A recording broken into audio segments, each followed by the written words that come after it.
another day of the week. Welcome to Chasing That Paper, presented by Vegas Insider. Big Thursday night football game coming up tonight. We're coming off a 2-1 program yesterday, so that is 2 straight winning shows. So let's start to stack them up around here, stacking up some winners here at Chasing That Paper. So big show deserves a big co-host. So let's bring in my guy, Iain MacMillan from BetSided. So Iain, let's get to the bottom of something here right off the bat now. Or let's bring the viewers of very sexy shirts, might add there, on Iain. But let's bring the viewers of the show behind the curtain a little bit. So our pre-show meeting, producer Tito and I were quite surprised to see that you were enjoying a foot-long hot dog as a bit of a mid-morning snack. So a little unorthodox. So fill us in.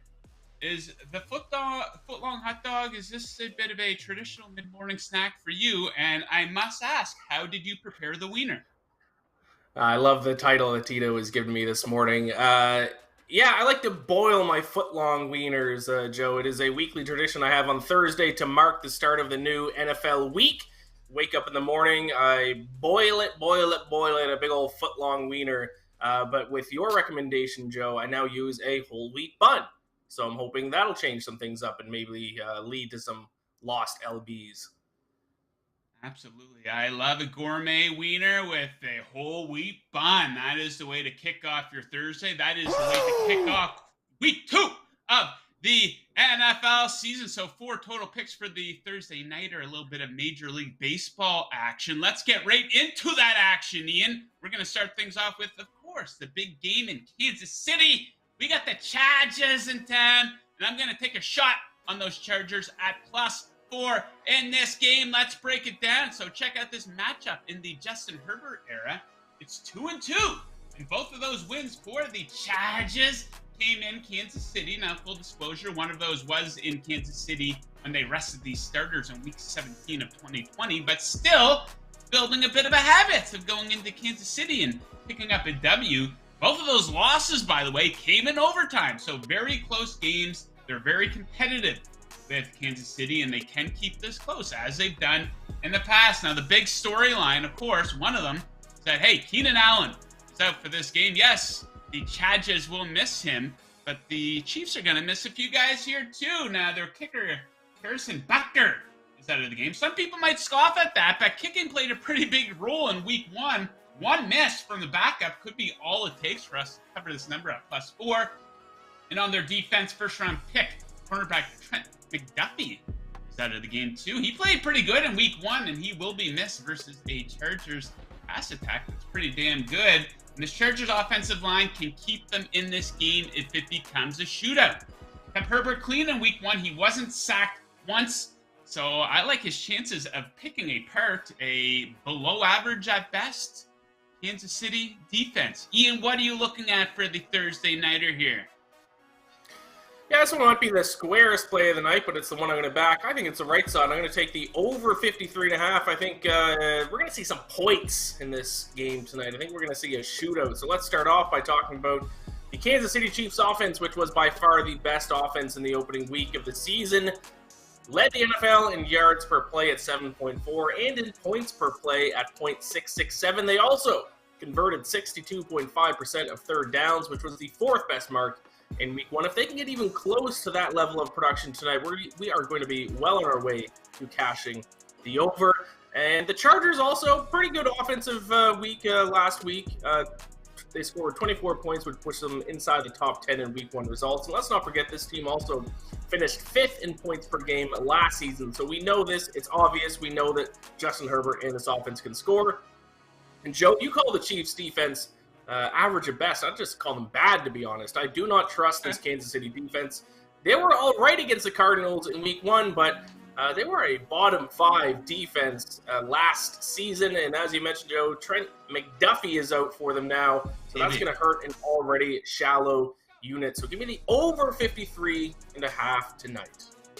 Yeah, McDuffie, not exactly a household name. He might be one day. So there you have it. Iain is on the over. I am on the underdog. Maybe a good same-game teaser option if you're into that type of thing. Okay, it is time for a trip to Prop City, my favorite prop for the Thursday nighter. I'm going to go with a Juju Smith-Schuster over 55.5 receiving yards. I think that this is an absolute steal. Let's dig into this one. So, he led Kansas City's wide receivers in targets in week 1. Perhaps Patrick Mahomes' new favorite receiver.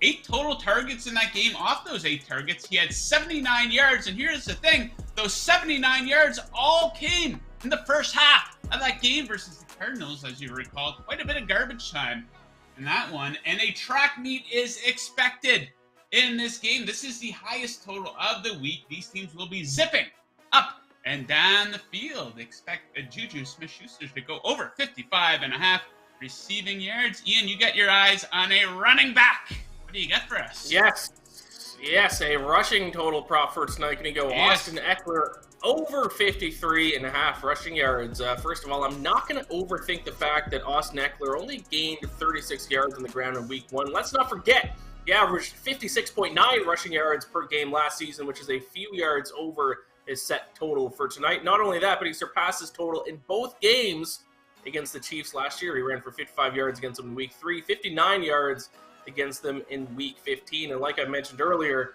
I do not trust this Kansas City Chiefs defense, especially when it comes to stopping the run. They allowed 4.7 yards per carry against the Cardinals, which is the exact same amount of yards per carry they allowed last year when they ranked 30th in the NFL in that stat. So I think Austin Eckler is going to find some holes tonight to run through.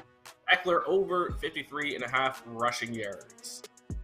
All right, we will switch gears over to Major League Baseball, where the prop bets will continue. My favorite MLB prop bet of the night, we're taking Carlos Carrasco to go over 5.5 strikeouts, coming in with odds of minus 133. Those odds courtesy of BetMGM. So check out Carrasco. Check out his opponent, the Pirates, striking out at a very high percentage.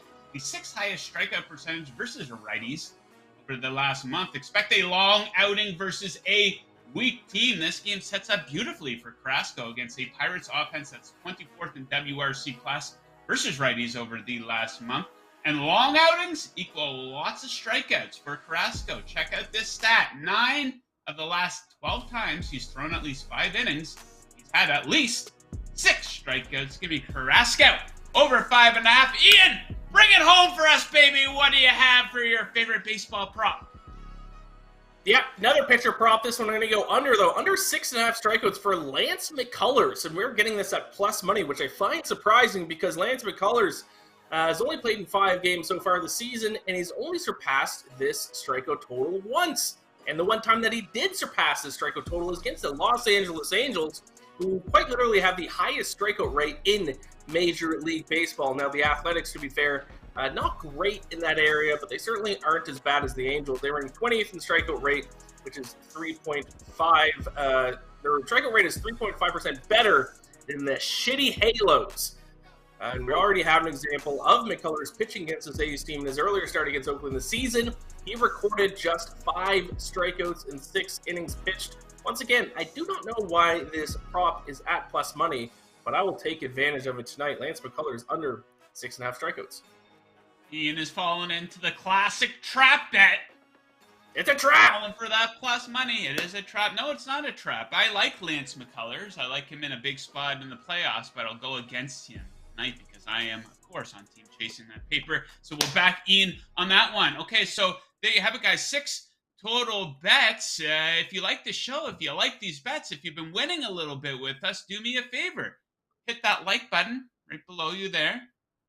Hit that subscribe button. Help us out a little bit. Help us keep the lights on around here. Okay, so 6 total bets if you plan on tailing. If you plan on fading, I have the sports book for you. Let me tell you all about our sponsor, BetMGM. Kick off the new pro football season with the king of sportsbooks. Sign up with BetMGM using bonus code VIBONUS.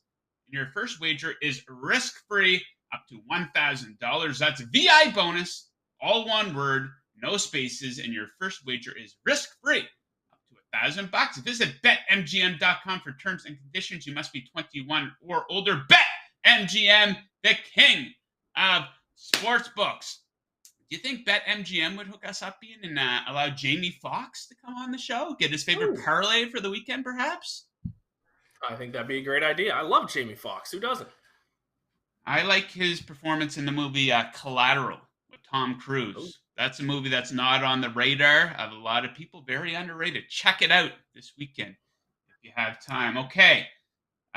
So we'll see if we can get Jamie Foxx on the phone to come on tomorrow's program. But now it is time for our topic of the day. So yesterday, Devin Walker and I discussed contenders that we should be concerned about. Now, Ian and I were going to maybe overreact to these week 1 games a little bit. So which bad NFL team, so which team that was perceived as bad coming into the season that won in week 1 could be a surprise team, could make a little bit of noise here this season. So the candidates for this one would include the Giants, the Seahawks, the Bears, maybe put the Texans in there. They had a tie. Washington and the Steelers. Yes, people, the Steelers are a bad football team. I'll debate anyone on that. So, Ian, which of these teams has a shot maybe of flirting with playoff contention a little bit? Yeah, I'm going to go with the New York Football Giants here. Now, it might be a little bit biased considering they did cash for me on the money line in week 1. But you might be surprised to find out the Giants actually had the 3rd most yards per play in week 1. Only the Bills and the Chiefs gained more yards per play in the opening week than the Giants. They also completely shut down the Titans' rushing attack, which was supposed to be one of the best in the NFL. And also, let's not forget that Dak Prescott now over the Cowboys completely opens up that division. Obviously, Eagles are and should be rightfully favored, but a little bit of an easier path now for the Giants to get to the playoffs with Dak Prescott out. I think Brian Dable is breathing some electricity into this Cowboys, the Giants offense. I like what I saw in week 1, so I'll say the Giants might have a shot to make the playoffs. I'm going to go with the Seattle Seahawks here myself, and maybe a bit of an overreaction. Well, of course, this is an overreaction to week 1. That might be the best performance and the most effort you get out of them all season, going up against their former quarterback, Russell Wilson. But suddenly that division, the NFC West, isn't looking so sexy, isn't looking so deep. I told you guys before the season that the wheels were going to fall off the Arizona Cardinals. It looks like that's happening early. I hope you took the under on their alt team total. And maybe some red flags here in San Francisco. Already some injury issues. Of course, Trey Lance, who knows what they're going to get from him this season. Don't forget about that 49ers team. Under Kyle Shanahan, they've had a losing season 3 out of 5 seasons. Everyone always just wants to pencil them into the playoffs. I don't know about that. But let's focus on Geno Smith here a little bit and go back to last season. Look at the work he's done with his team when he's been in there at the quarterback position. 7 touchdowns to 1 interception. Completing his passes at a very high percentage. So he's not making a lot of mistakes and still just 31 years old. You know, odder things have happened in the NFL than a career resurgence from Geno Smith. And I'm a strong believer, big proponent that too many young quarterbacks are set up to fail in this league. And I think Geno Smith falls into that category after his time with the Jets, the Giants. And he's suddenly surrounded by some pretty good playmakers here, some really good receivers, good decent running game, and that defense is pretty underrated too, in my opinion. So I will go with the Seahawks as a team that could surprise a little bit this season. Ian, how funny would it be if the Seahawks went on to make the playoffs and the Broncos missed? Seahawk country, let's ride. Yeah, I would absolutely love to see that. Okay, so if you love what we do here at Vegas Insider, you're going to want to check out the brand new Vegas Insider app. We've got up-to-date, easy-to-navigate odds for every major sport. We have all our latest shows, best bet videos and podcasts, props, trends, features, news, all on the Vegas Insider app. Download the Vegas Insider app right now on Apple and Android. Bet better with the Vegas Insider app. Okay, now it is time for picks from the CTP crew. This is the best response I've ever gotten on my tweet asking for best bet breakdowns. Keep in mind, guys, a lot of people will respond to this and just put the bet in. We want the actual breakdown, so we couldn't get everybody in, but I invite you to check out the thread from this morning. Some pretty good breakdowns here. We're going to start with this guy. I think Ian knows this guy. Yes, my coworker, Ben has Benny a bet for us. Yeah. Yeah, we don't have many touchdown props on the show, so we certainly welcome these. And Ben likes Justin Herbert to get into the end zone. That's pretty good odds. Plus 460.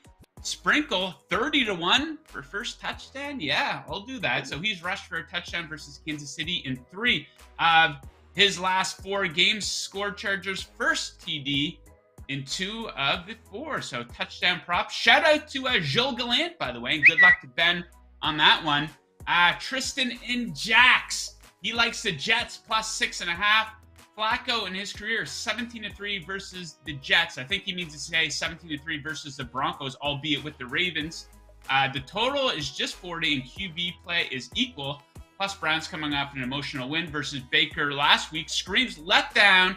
Lastly, you always have to ask why the number didn't open at 7 versus 6.5. Ian, any thoughts on Jets plus 6.5 this weekend? Well, yeah, I like the Jets. They're my actually upset pick of the week here as well. But yeah, you got to ask questions, man. 6.5 as opposed to 7. Questions need to be asked, Joe.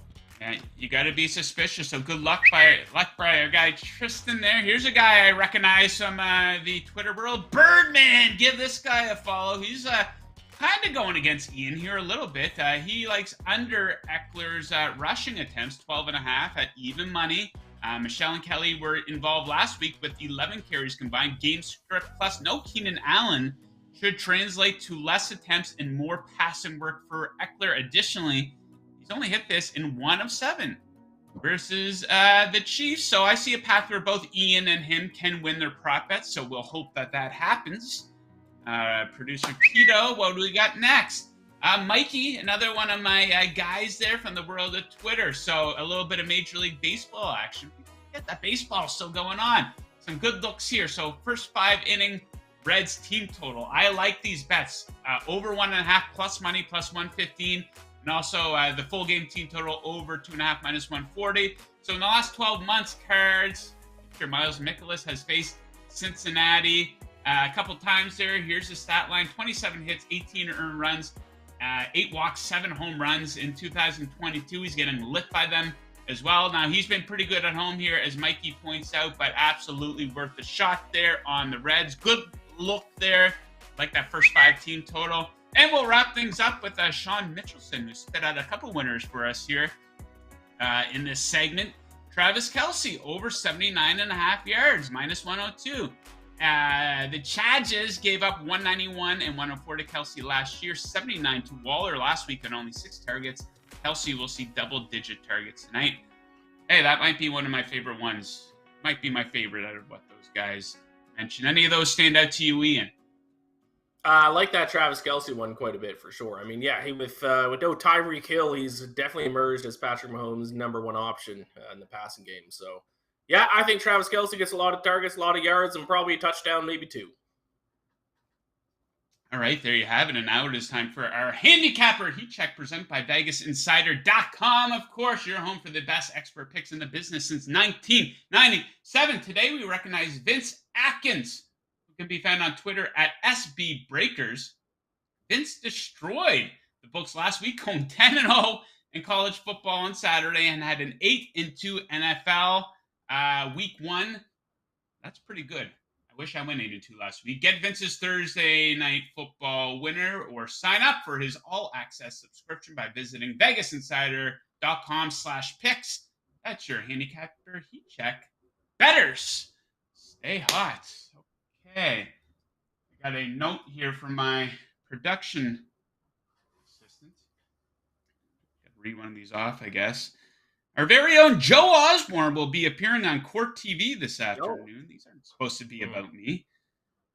Joe is being charged with disturbing the peace and criminal harassment following a confrontation with staff at fast food restaurant Burger King regarding what is said to have been an expired Two Can Dine for $7.99 coupon. Join Joe as he disputes the charges in the fight of his life versus the fast food giant today on Court TV. Now, I can't say a whole lot about this. I've been advised by my lawyers not to comment, but you can check me out on Court TV this afternoon. I am going to war with Burger King. Okay, so we're winding right down here, Ian. Inside of 20 minutes. What a show today. So a lot coming up here at Vegas Insider. Of course, you should be following Vegas Insider on Twitter. We have our Twitter Spaces before the primetime Thursday night football game tonight. That is going down an hour before the game, so make sure you check that out. Make sure you check out Down to the Wire with Kevin Rogers right here on the Vegas Insider YouTube channel, 6 Eastern. He will be joined by none other than yours truly. We will be discussing our best bets for the Vegas football contest. Ian, you, of course, have a lot coming up. What can our viewers look forward to from you? Yeah, the Week 2 episode of the Bacon Bets podcast is out, where I give out my best bet for all 16 NFL Week 2 games. Went 8-8, but I did get a slight profit in Week 1, hitting a Giants moneyline upset there. And also, daily bet slip going live at 5 p.m. Eastern. Myself and Peter Dewey be talking our best bets for NFL this week, as well as our best bets for tonight. All right, there we go. Make sure you like this video and you subscribe to this channel. Thank you very much for tuning in to the show today. Good luck with your bets tonight, unless you are fading us. And as always, keep chasing that paper.